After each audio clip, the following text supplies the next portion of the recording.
Right now, you're probably within arm's reach of a device that contains more computing power than all of NASA had when it sent humans to the moon, and it fits in your pocket. It wakes up when it sees your face, and 2 billion people use something almost identical to it every single day. But it wasn't always this way. The story of the smartphone is one of the most dramatic technological transformations in human history, and it happened in less than 30 years. This is that story. Before smartphones, phones were just that, phones. The NOKIA 3310, launched in 2000, became a cultural icon, indestructible. A battery that lasted a week, and Snake, the game that taught a generation that a tiny screen could be endlessly entertaining. These were called feature phones, not because they were fully featured, but because each one had specific features baked in. A camera here, a music player there, but everything was siloed. Nothing talked to anything else. Then came SMS, short message service, 160 characters. A whole generation learned to type with their thumbs on a 9-key keypad, and somehow got fast at it. The phone had become a communication tool beyond voice. That was step one. Enter Research in Motion, a Canadian company with the BlackBerry. Suddenly, business professionals could get their work email on a phone, push email, a full QWERTY keyboard. The BlackBerry became so addictive, it earned the nickname Crackberry. Now, at its peak in 2009, BlackBerry held nearly 20% of the global smartphone market. Politicians used it. CEOs swore by it. It was the status symbol of the connected professional. And then, it wasn't. Steve Jobs walked on stage and said that he was introducing three things: an iPod with a touchscreen, a revolutionary mobile phone, and a breakthrough internet communicator. Then he paused. These are not three separate devices. This is one device, and we're calling it iPhone. Now, the crowd went wild, and the entire mobile industry quietly panicked. What made the iPhone so different? It eliminated the physical keyboard entirely and replaced it with something radical: a multi-touch display. The whole interface was software. That meant it could be updated, redesigned, reinvented without changing the hardware. This wasn't just a new phone, it was a new platform. Google had been watching. In 2008, the first Android phone, the HTC Dream, also called the T-Mobile G1, launched. Unlike iOS, iPhone software, Android was open source. Any manufacturer could build a phone with it. Samsung, HTC, Motorola, LG, they all jumped in. Suddenly, there were hundreds of Android devices at every price point. The smartphone was no longer a luxury. It was becoming a utility. Then came the move that truly unlocked the era we live in now, the App Store. Launched in July 2008, developers around the world could now write software for your phone, and users could download it in seconds. Within a year, there were 65,000 apps. Within 3 years, 500,000. The phone had become a platform, a marketplace, an ecosystem. So what makes a modern smartphone capable of all this? Let's open one up.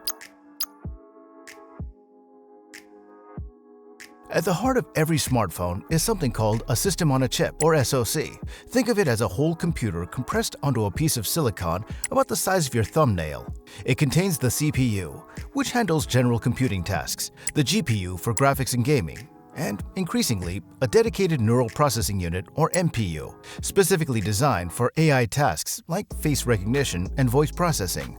Apple's A-series chips and Qualcomm's Snapdragon processors compete for dominance here. The performance gap between these and even 5-year-old chips is staggering. Your phone today performs tasks that would have required a dedicated workstation in 2010. A smartphone is only smart if it can communicate. Inside every device is a collection of radios, each tuned to a different frequency. There's the cellular modem for 4G LTE or 5G connectivity, Wi-Fi for local networks, Bluetooth for earbuds and speakers, NFC for contactless payments, and GPS for navigation. 5G, the latest cellular standard, operates on different frequency bands, some of which can theoretically deliver download speeds over 10 gigabits per second. To put that in context, downloading a full HD movie in under a second. Now, we're not there yet, but the infrastructure is being built right now. Flip your phone over, tip it sideways, bring it near your face. The phone knows. It knows of sensors. The accelerometer detects motion. The gyroscope measures orientation. The barometer can even sense altitude.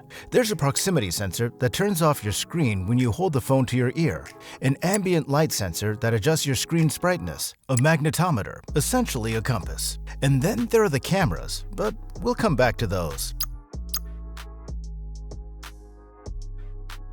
Now, all this hardware needs software to make sense of it. That's the operating system, iOS or Android. The OS manages every process on the device, controls security, allocates memory, and most importantly, presents the user interface. And speaking of interfaces, this evolution has been its own drama. Early smartphones had resistive touchscreens you had to press hard. Then came capacitive touch, which responds to electrical conductivity, your bare fingertip, then multi-touch, pinch to zoom. Then gesture-based navigation replaced physical buttons entirely. Voice assistants like Siri arrived in 2011, and now we're seeing on-device AI that can understand context and intent, not just commands. The way you talk to your phone has changed as dramatically as the phone itself.